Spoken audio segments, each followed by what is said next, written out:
glorificamos porque tú eres Dios y no hay más. Venimos ante tu presencia humildemente, rogando y suplicando, primero que nada, que nos perdones por nuestras faltas y pecados, sabiendo que no merecemos estar aquí, no merecemos clamar a ti, no merecemos pedirte nada, pero tu palabra, tú nos has dicho que traigamos todos nuestros pesares, nuestras preocupaciones, nuestros dolores, nuestro gozo, nuestra alabanza, todo a ti. Y eso estamos haciendo, Padre. Te alabamos, te honramos, porque sin ti somos nada. Y venimos acudiendo una vez más a ti, pidiendo que tu Espíritu Santo tome control de este tiempo, que el hombre quede al lado y que tú quedes en primer lugar en todo. Si hay algo, Padre, en este momento que sirva de obstáculo, remuévelo, Padre. En el nombre de Cristo, remueve todo aquello que pueda servir de obstáculo. Y danos entendimiento para oír tu voz. Padre, que seas tú el que hable, que tu palabra nos llegue y que todo lo que se ha hecho y se vaya a hacer sea de honra y gloria a nuestro Señor, Salvador, Redentor, el único que merece ser alabado, no solo por la iglesia, pero por toda la creación, tu Hijo, Jesucristo. Pedimos esto y el pueblo de Dios dice Amén. Amén.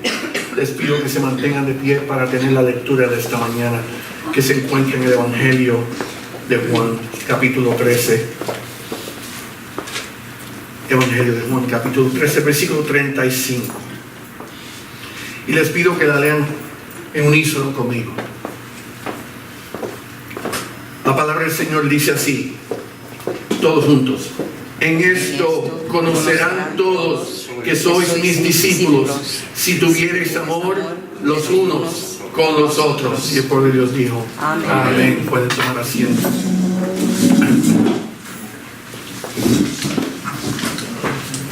Como ya todos saben, como mencionamos anteriormente, el fin de semana pasado tuve una inesperada cirugía para remover mi apéndice.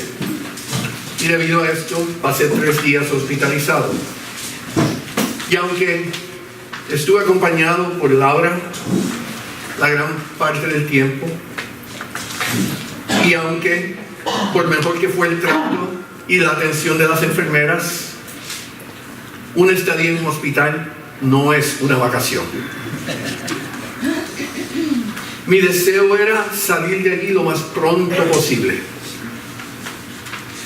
y regresar a mi hogar.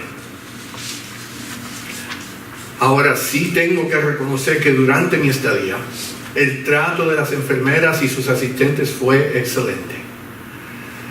A pesar de la magnitud del trabajo y la responsabilidad que ellas, y en algunos casos ellos, tienen, su actitud y la forma que se comportaron conmigo fue admirable. No puedo decir alguna otra cosa.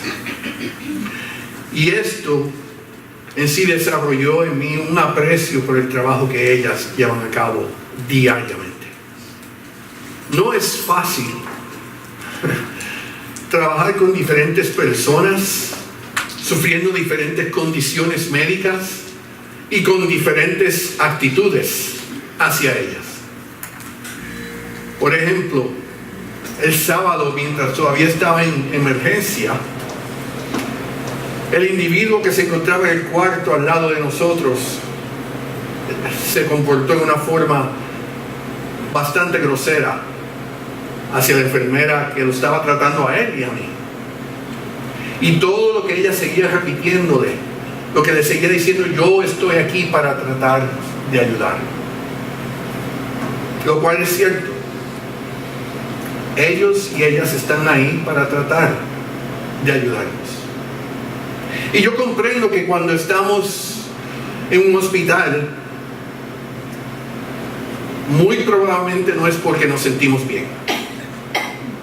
Y posiblemente no nos encontramos en el mejor estado de humor en esos momentos.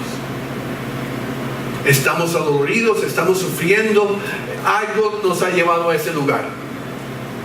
Y no es donde queremos estar. Pero pregunto, ¿es esa condición, es nuestra condición justificación para maltratar verbalmente o de cualquier otra forma, especialmente aquellas personas que nos están tratando de ayudar? ¿Es justificación de abusar de ellos, de maltratarlos, de hablarles en forma insultante?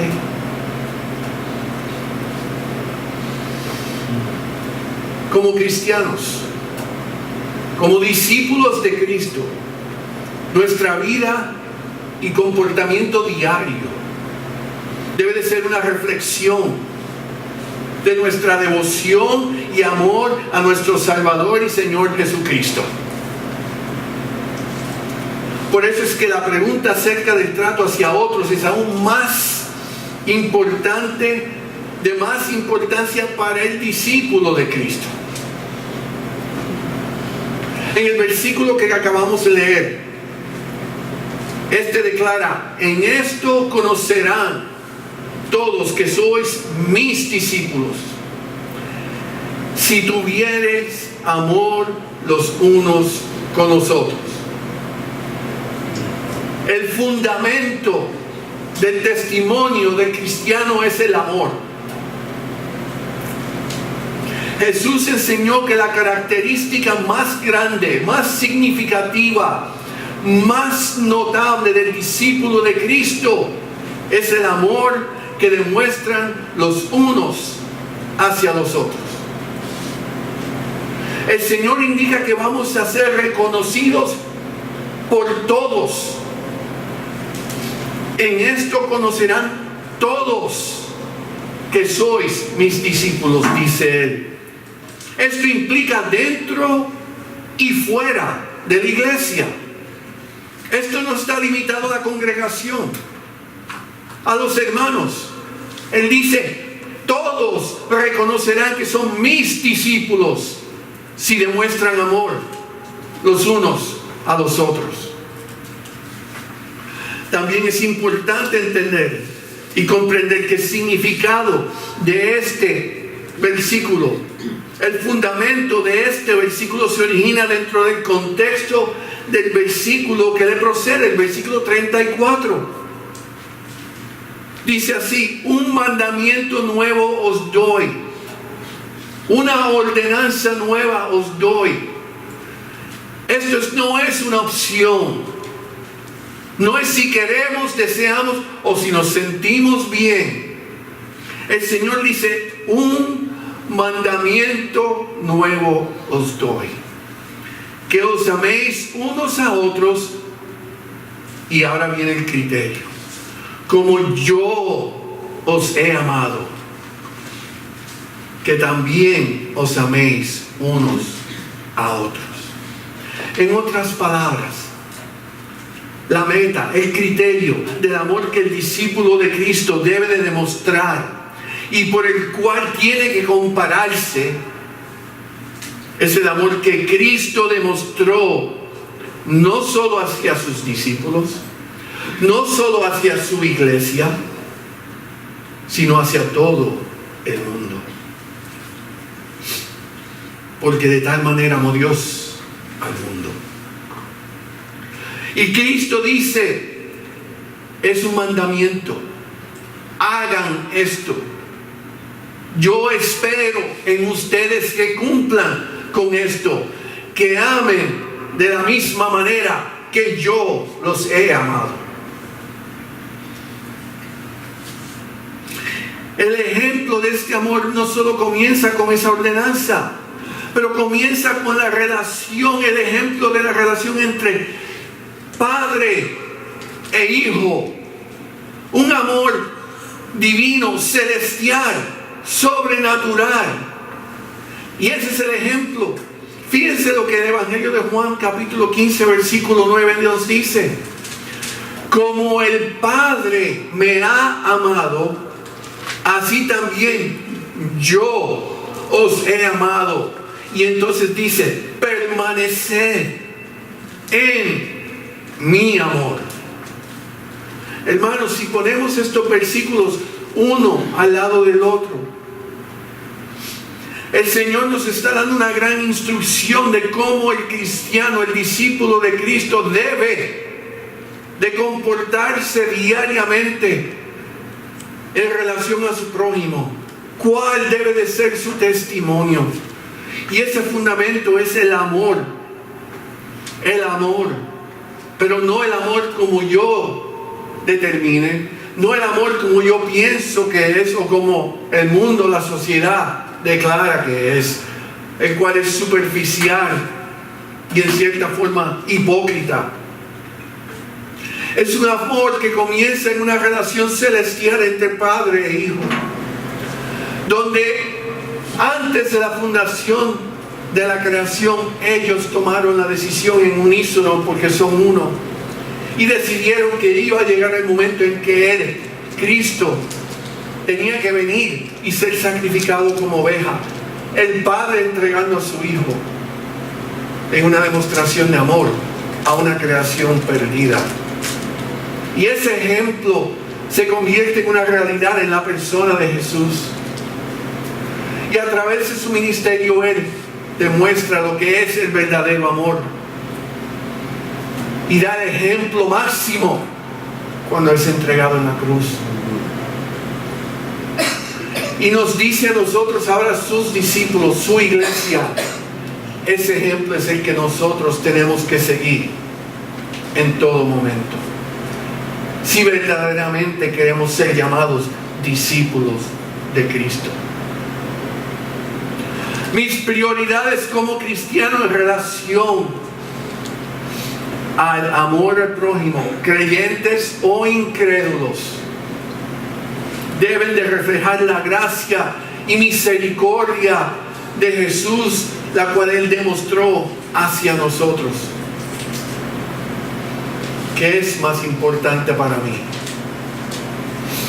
¿El beneficio o resultado que yo pueda recibir de otros? ¿O el testimonio del amor de Cristo que yo pueda infundir al prójimo? En el hospital, yo definitivamente necesitaba del cuidado de las enfermeras y de los médicos. Yo era el necesitado. Ellos no me conocen a mí.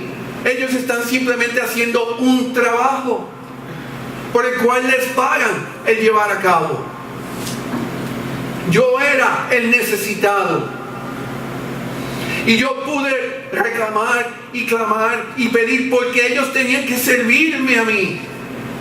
A ellos le pagan para hacer eso. Y muy fácilmente podemos tomar esa actitud. Tú tienes que servirme a mí.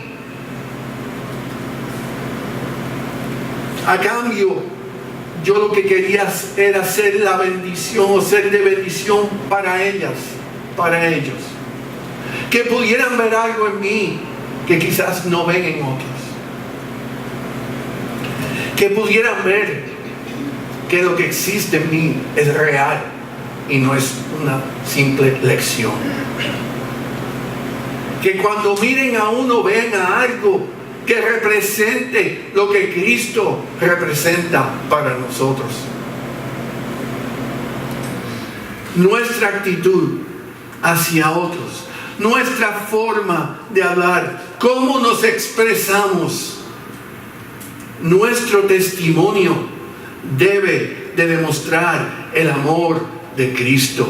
El ejemplo que Él nos dio debe ser vivo en nuestras vidas, en toda relación en la cual encontremos o tengamos que enfrentar. Más importante que todo es, ¿se agrada el Señor en lo que estamos haciendo? Puede decirle el Señor al mirarme a mí en esa cama, al mirarme a mí en el trabajo, al mirarme a mí aquí sentado, me gozo en ellos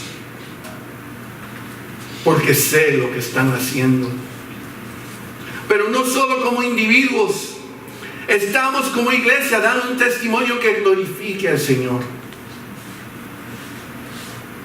Y fíjense que dije como iglesia. Y no me refiero únicamente a Iglesia Los Ríos o Two Rivers Church. Cuando nos encontramos fuera del templo, fuera del grupo, a través de la semana en nuestro diario vivir, compartimos con hermanos y hermanas creyentes de todas diferentes denominaciones y congregaciones, en las escuelas, en los trabajos, en eventos sociales, en hospitales. Uno nunca sabe quién está al lado de uno, y de momento es un hermano o una hermana en Cristo. Y aunque pertenecemos a diferentes congregaciones o denominaciones, si declaramos ser discípulos, hijos de Dios, pertenecemos a una sola iglesia.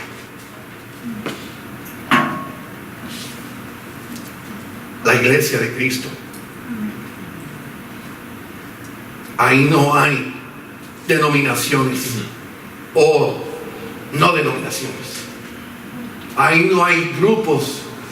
Ahí hay solamente una iglesia. Más allá, ante los ojos del mundo, somos una sola iglesia.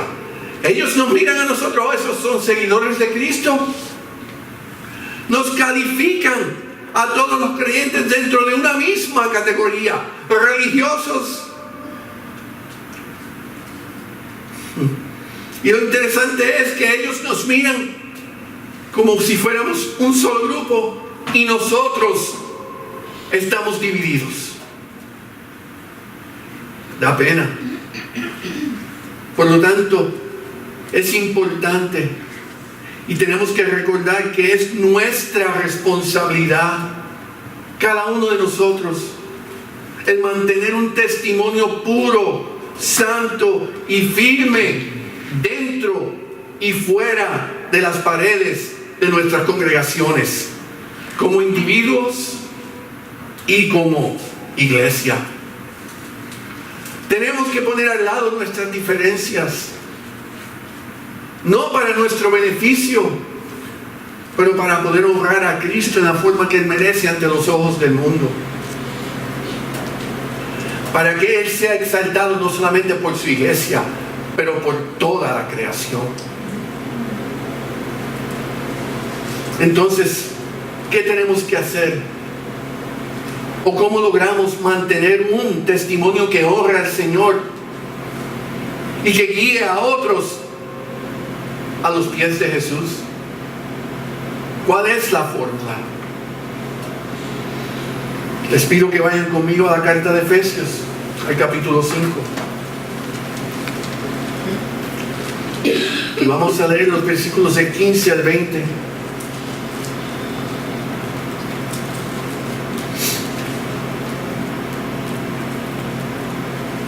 Comenzando el versículo 15 del capítulo 5. Dice: mirad pues con diligencia cómo andéis, no como necios, sino como sabios, aprovechando bien el tiempo, porque los días son malos. Por tanto, no seáis insensatos, sino entendidos de cuál sea la voluntad del Señor. No os embriaguéis con vino, en lo cual hay disolución. Antes bien, sed llenos del Espíritu, hablando entre vosotros con salmos, con himnos y cánticos espirituales, cantando y alabando al Señor en vuestros corazones, dando siempre gracias por todo al Dios y Padre, en el nombre de nuestro Señor Jesucristo. Y el pueblo de Dios dice: amén. Amén. De acuerdo al texto, el poder mantener un buen testimonio requiere sabiduría para entender la voluntad de Dios. Requiere el buen manejo del tiempo. Requiere la llenura del Espíritu Santo. Y requiere un corazón agradecido. Sabiduría para entender la voluntad del Señor. De acuerdo al diccionario, la sabiduría es la capacidad de pensar o juzgar con prudencia y equidad. El texto en el versículo 15 nos dice que tenemos que tener cuidado. Es una advertencia, tener cuidado en nuestro andar y asegurarnos que seamos sabios.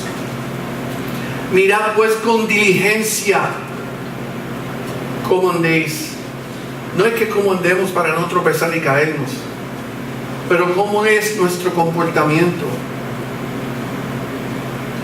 Estar atento a lo que estamos haciendo y diciendo. Job 28:28 dice así: y dijo al hombre, el Señor hablando, he aquí que el temor del Señor es la sabiduría, y el apartarse del mal, la inteligencia. Lo que el apóstol nos está diciendo es que tenemos que estar alertas y conscientes de lo que hacemos. No andar por el mundo sin considerar las consecuencias de nuestras acciones. ¿A dónde voy? ¿Con quién me junto? ¿Qué estoy haciendo? ¿Dónde lo estoy haciendo? Y no solamente lo que estoy haciendo, cómo puede afectar a otros. No debido a lo que hice, pero cómo puede afectar a otros porque me vieron haciéndolo. Tenemos que estar alertas porque el enemigo va a usar lo que quiera, lo que pueda, donde sea, cuando sea, como sea, para hacernos caer, para arruinar nuestro testimonio.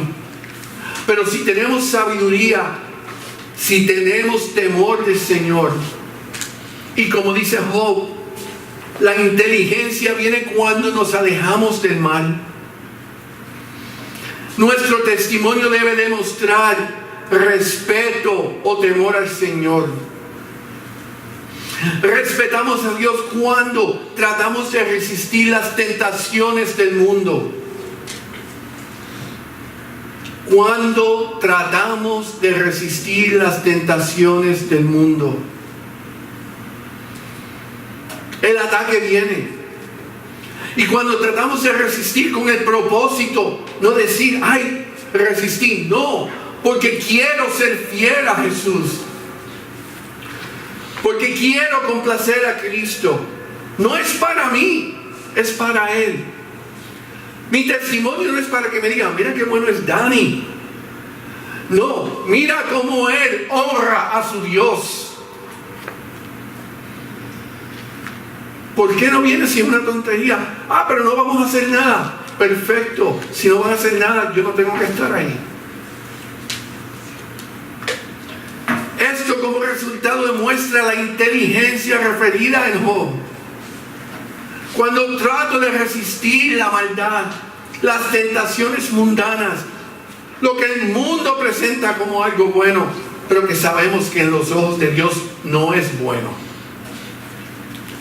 Yo digo al mundo, primero mi Dios, segundo ustedes.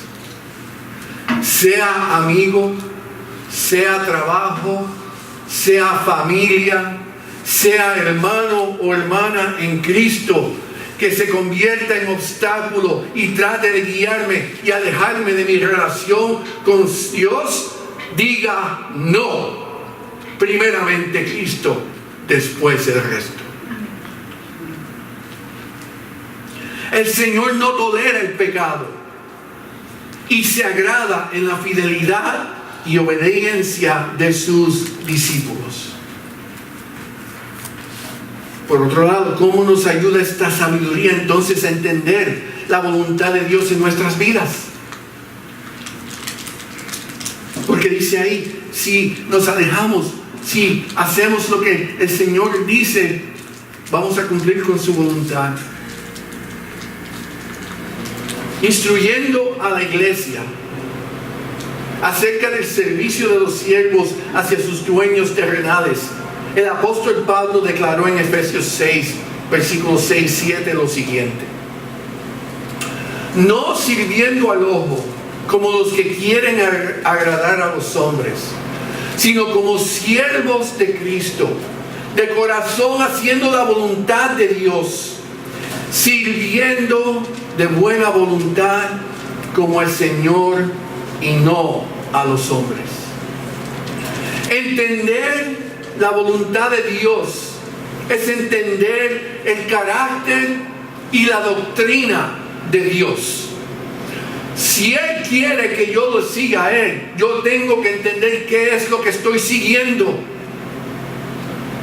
Obviamente seguimos en fe y no todo lo entendemos. Pero el Señor no nos dejó ciegos, no nos dejó sin instrucciones, no nos dejó como huérfanos. Por el contrario, nos ha dado un libro lleno de instrucciones, no solamente lo que tengo que hacer y lo que no debo de hacer, pero con información para que entendamos quién Dios es, su personalidad, su carácter y mi relación con Él. Entonces, leyendo lo que Pablo dijo, pudiéramos decir que la simple voluntad de Dios es que le sirvamos con un corazón humilde, de buena voluntad, con buena actitud, no buscando el reconocimiento del hombre, pero con el propósito de glorificar y honrar a su Hijo Jesucristo. Esa, en simple manera, en simples palabras, es la voluntad de Dios para cada uno de nosotros. Que le sirvamos con gratitud, dedicados a Él. Que le sirvamos porque queremos servirle, no porque nos sentimos obligados o comprometidos. Que le sirvamos porque Él lo dio todo por mí, sin yo merecer nada. Esto nos lleva al segundo punto, el buen manejo del tiempo. Otra forma en la cual demostramos un buen testimonio y honramos al Señor es a través del buen uso de nuestro tiempo, reconociendo en primer lugar que todo el tiempo que tenemos mientras estemos aquí ha sido concedido y otorgado por el Señor. Sea un día como sean 100, el tiempo que estemos en esta vida es un regalo y una bendición de nuestro Señor. Versículo 16 dice, aprovechando bien el tiempo. Regresando a Efesios. El tiempo se va muy rápido y tenemos a poner mucha atención o dedicar mucha energía, demasiada energía, en cosas las cuales no glorifican ni honran a nuestro Dios, en vez de concentrarnos en buscar aquello que agrada al Señor. Estamos ocupados, tenemos distracciones, el tiempo se nos va y la semana pasa, los días pasan y a veces decimos, ojalá hubieran 36 horas al día porque 24 no es suficiente. Muchos perdemos dormir porque tenemos tanto que hacer. Entre las familias, los hijos, los nietos, el trabajo, la iglesia, esto, aquello, lo otro. ¿Dónde se va el tiempo? El mismo Moisés llegó al entendimiento de este hecho y escribió acerca del mismo en el Salmo 90, versículos 10 y 12. No tienen que ir ahí, pero oigan, versículo 10. Los días de nuestra edad son 70 años, y si en lo más robusto son 80 años. Con todo, su fortaleza es modestia y trabajo, porque pronto pasan y volamos. Dicho de otra manera, por más años que vivamos, son como un abrir y cerrar de ojos en relatividad a la eternidad. Y ahí es que perdemos el enfoque. El tiempo aquí es temporal, pasajero. Y Moisés dice, 70 años, y si estamos fuertes, saludables, quizás 80. Y esos 80 la pasamos trabajándolo, con dolores de cabeza, con preocupaciones, y pasan así. ¿Y cuántos no pudiéramos decir lo mismo hoy en día? Hace una semana estaba yo acostado en una mesa de cirugía y aquí estoy una semana más tarde. ¡Wow! Gloria al Señor. Pero es la realidad de nuestras vidas. El tiempo pasa. Versículo 12 dice: enséñanos, dice Moisés, de tal modo a contar nuestros días que traigamos al corazón sabiduría. Fíjense la actitud de Moisés. Él llega a un entendimiento de lo que es la vida aquí. La vida va a pasar y va a pasar rápidamente. Así que enséñame, Padre, a cómo aprovechar el tiempo aquí y ganar sabiduría con lo que pasa diariamente. Y al decir ganar sabiduría, a cómo yo poder tener una mejor relación con mi Dios. Él le pide al Señor que le dé el entendimiento para poder aprovechar los años de forma que adquiera sabiduría a través de las experiencias.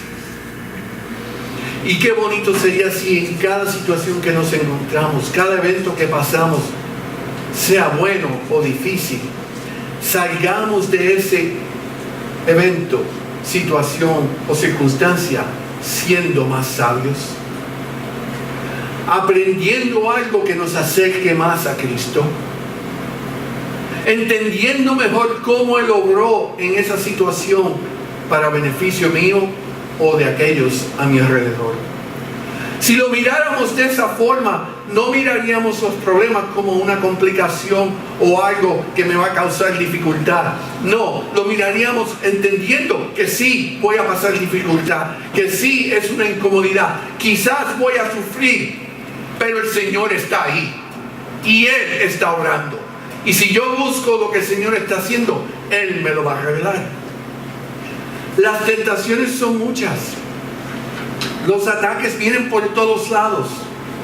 Las dificultades no se pueden evitar.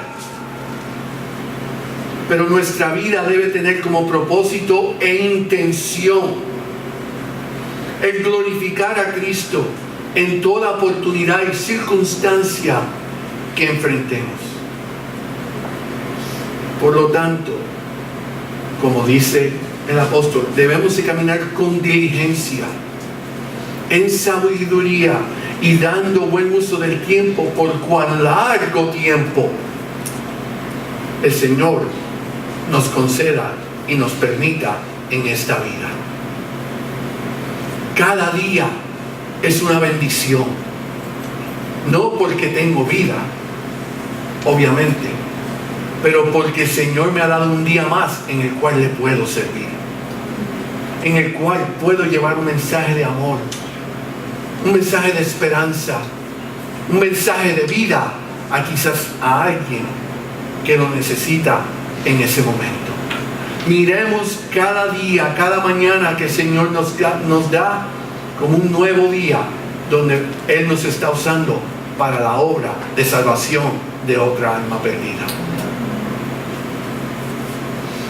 Tenemos que reconocer que ese entendimiento no viene a través de experiencias, conocimientos adquiridos simplemente porque leí la Biblia, sino por la ayuda y la dirección del Espíritu Santo, el cual nos da el discernimiento y entendimiento necesario para poder hacer la obra.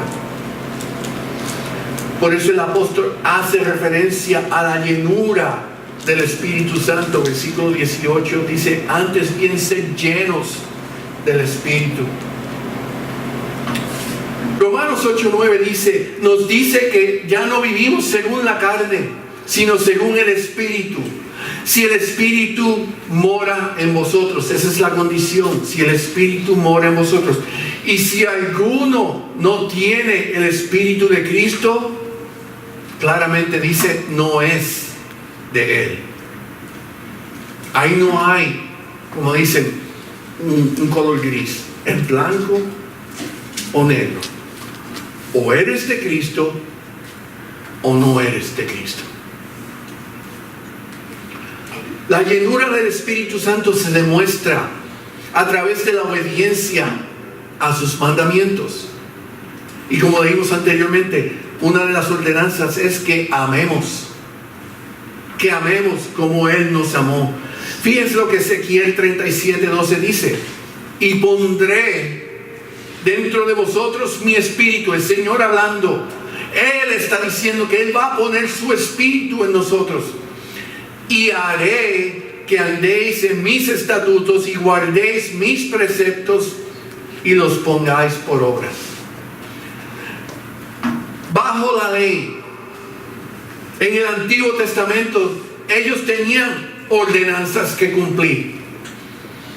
Y muchos trataron de cumplir con ellas lo mejor posible dentro de su capacidad humana. Pero dentro de esa misma capacidad humana era imposible cumplir con ella en su totalidad. Solamente uno, Cristo, lo pudo hacer. Pero el Señor dice: pero yo voy a poner mi espíritu en ustedes, en nosotros, para que podamos cumplir con Él, para que podamos guardar sus estatutos, para que podamos cumplir con las leyes establecidas, morales y espirituales. Porque lo carnal no puede cumplir con lo espiritual. Y por eso necesitamos un espíritu, y el espíritu del Señor, para poder lograr cumplir con la ley espiritual.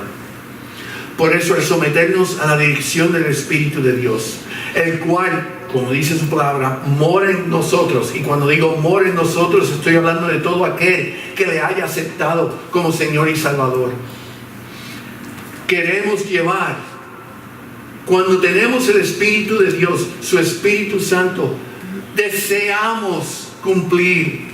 Nosotros no lo hacemos por tener que hacerlo, queremos hacerlo. Vivir una vida de obediencia a Dios.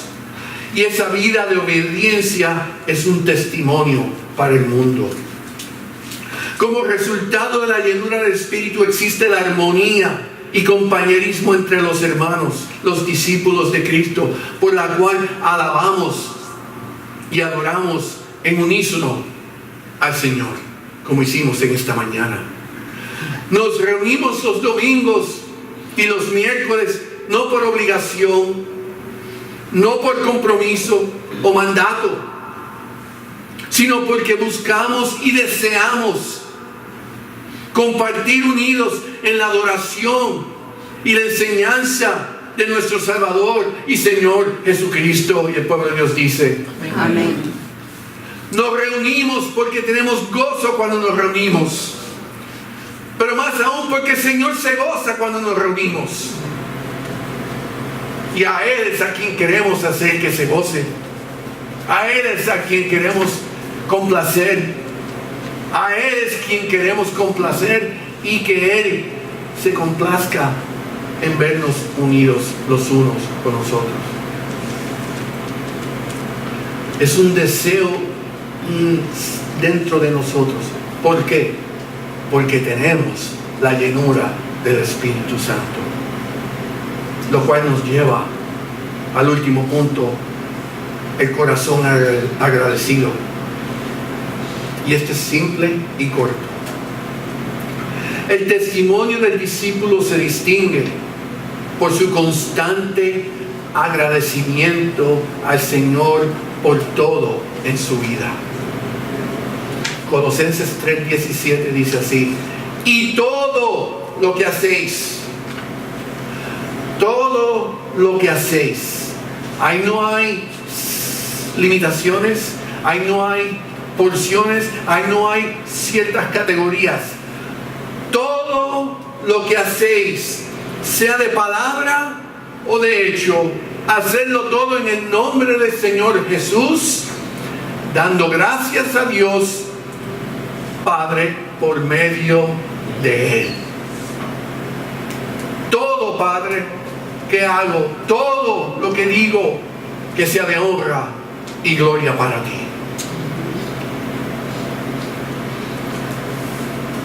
Donde quiera que estemos,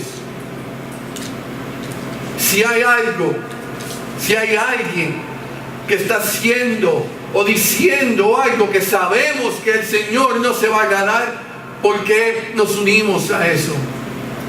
¿Por qué compartimos? No te preocupes. Como muchas veces me dicen, perdona Dani, no, tú sabes, yo no tiene que, ok. ¿Por qué me voy a quedar? ¿Por qué voy a continuar una conversación que yo sé que mi espíritu está rechazando? Cuando yo lo que debo estar haciendo es cosas que agraden a Dios y dándole gracias porque me está permitiendo hacerlo.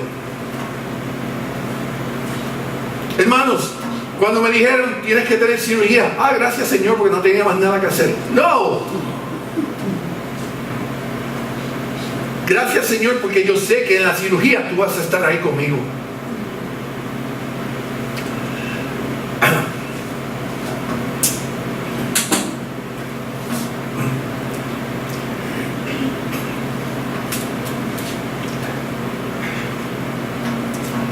Gracias Señor porque tengo hermanos que están orando.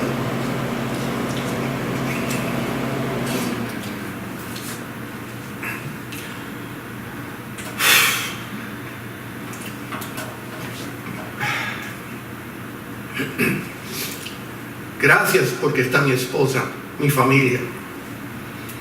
Porque tengo aquellos que están cooperando, ayudando en mi ausencia. Gracias porque yo sé que no estoy solo. No importa la situación. No importa qué tan difícil. Podemos dar gracia en lo bueno y lo difícil. Podemos dar gracia en la abundancia o la escasez, en la bendición o en el sufrimiento, porque sabemos que nuestro Señor nunca nos abandona ni nos desampara. Pero eso no es solamente para mí. Ese es el testimonio que tenemos que vivir.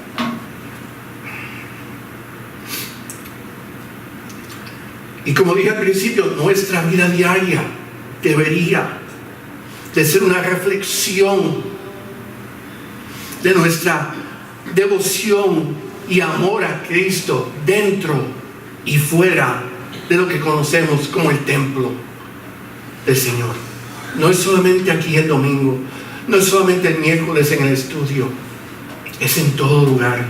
Y de igual manera nuestro comportamiento testimonio debe de reflejar el amor de Cristo hacia el prójimo, con una actitud de reverencia y obediencia hacia Dios. El verdadero testimonio va a servir de luz para el mundo y de edificación para la iglesia. Entonces la pregunta es, ¿estamos siendo ejemplo para otros en lo que significa vivir una vida cristiana? ¿Estamos siendo verdaderos testimonios vivos del amor de Cristo dentro y fuera de la iglesia? Regresando a mi estadía en el hospital, durante los pocos días que estuve y el poco tiempo que compartí con las enfermeras, puedo verdaderamente decir que siento gozo de que por lo menos el comentario que consistentemente oí de parte de ellas hacia mí y entre la una y la otra era que yo era el mejor paciente que tenía en el piso. Y no lo digo en ninguna manera buscando alabanza personal. Por el contrario, lo digo porque el mérito, la honra y la gloria es el Señor. Mi deseo era el poder dar a todos con quien estuviera en ese tiempo, enfermera, médico, asistente, el que pasara por allí, dar un testimonio vivo de quien Cristo es en mí. Y no era predicar, no era recitar versículos, es simplemente que vieran una persona que no importa lo que estuviera pasando, hay un gozo interno. Y ese gozo es porque Cristo me ha dado vida.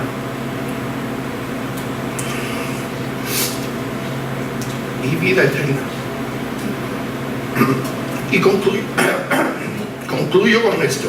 Salmos 51, versículo 15 al 17.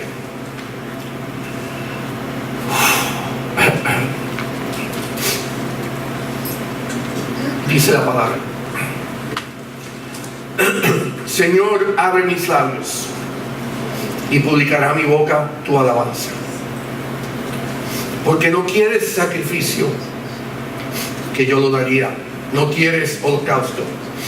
Los sacrificios de Dios son el espíritu quebrantado, al corazón contrito y humillado no despreciarás tú. Oh Dios. Y el pueblo de Dios dice: Amén.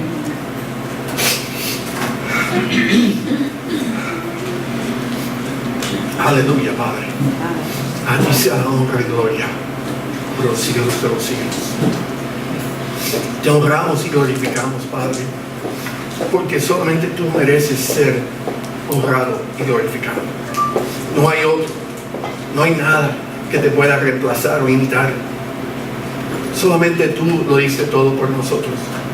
Y humildemente venimos a ti y te entregamos todo en este momento, pidiendo tu bendición, no solamente aquí, pero en todo lugar que estemos.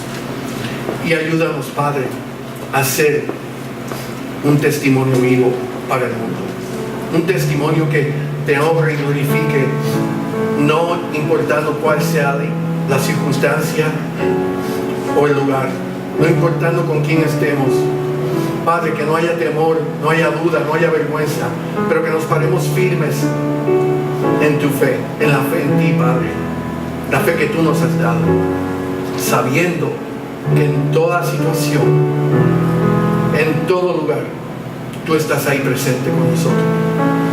En el poder del Espíritu Santo, llévanos hacia adelante, que el mundo sepa que Cristo vive y que Él vuelve pronto por su iglesia. Te esperamos y anhelamos hacia ese día donde estaremos cara a cara a ti. Pero hasta que ese momento llegue, por el tiempo que nos concedas en esta vida terrenal, a ti te dedicamos todo nuestro ser, toda nuestra energía, todo nuestro amor.